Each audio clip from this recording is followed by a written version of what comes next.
สวัสดีครับผมนายกิตติพัฒน์ชิมอ่องครับวันทันนักศึกษา682000017สาขาวิศวกรรมเครื่องกลวันนี้ผมก็จะมาแนะนำเกี่ยวกับไซเคิลทูนะครับซึ่งจะเป็นโมเดลตัวนี้เลยครับกดไปที่พาร์ทนะครับโดยผมจะทำการวาดเป็นส่วนของตัวสามเหลี่ยมก่อนนะครับซึ่งผมใช้เป็นคำสั่งลายครับโดยการลากออกมาเส้นตรงนะครับแล้วก็ขนาดเลยกดคลิกก็ไปเริ่มที่จุดออริจินนะครับลากมา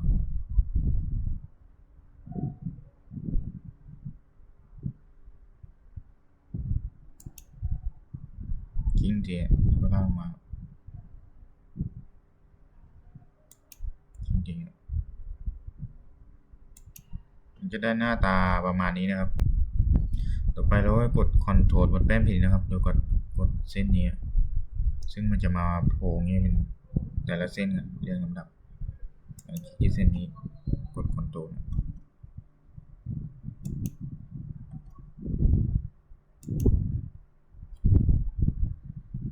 ก็ไป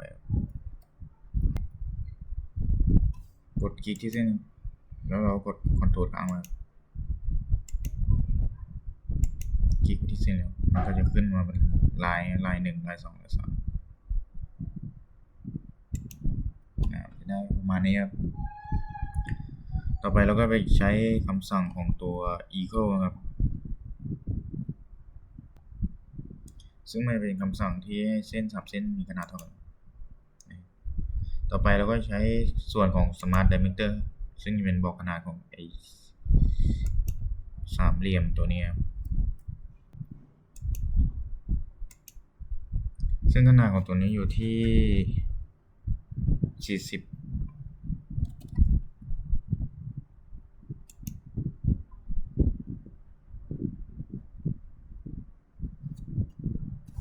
เข้าไปครับ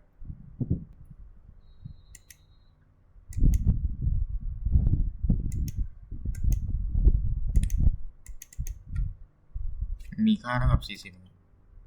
กดติ๊กถูกแล้ว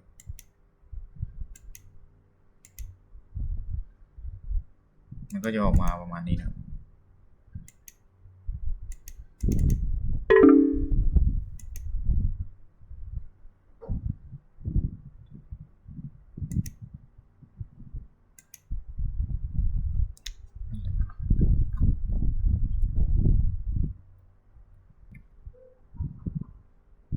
มันก็จะออกมาประมาณนี้นะครับนี่คือเสร็จแล้วไอตัวสามเหลี่ยมฉะนั้น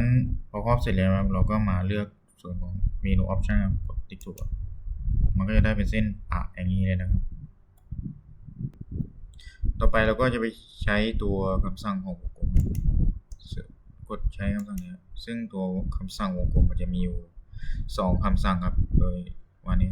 โดยผมจะใช้คำสั่งที่1โดยมาคลิกที่ตรงนี้คลิก1เดียวแล้วก็ลากมาอยู่ที่แบบนี้แล้วเราก็มาทำอีกรูปโดยคลิกที่มุมนี้แล้วก็เราก็ลากมาจุดนี้ก็จะได้ประมาณนี้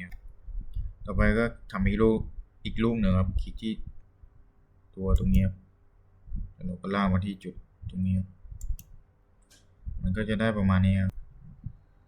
แล้วก็ไปกดติ๊กเครื่องหมายตัวมันจะได้วงกลมประมาณนี้เลยครับ3รูปต่อไปเราก็ไปใช้คำสั่งของไอตัว circle ตัวที่คำสั่งที่2ครับโดยการเรามาคลิกที่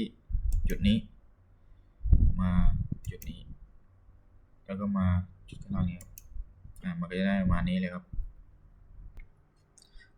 ต่อไปเราก็ใช้คำสั่งเดิมครับโดยเราจะสร้างวงกลมที่ครอบไปวงกลม3ลูกนี้โดยการคลิกที่ตัววงกลมลูกนี้ให้เป็นเส้นเหลืองแล้วก็เราก็ลากมาโค้งมาคลิกที่วงกลมเส้นนี้แล้วก็ มาวงกลมที่ล่างครับเราคลิกเมาส์มาข้างนอกครับแล้วก็คลิกนี้มันจะได้ออกมานี้เลยครับ ผมก็ยังจะใช้คำสั่งเดิมครับโดยการเราจะมาทำวงกลมในสามเหลี่ยมตัวนี้ครับโดยการที่เราคลิกเส้นนี้มา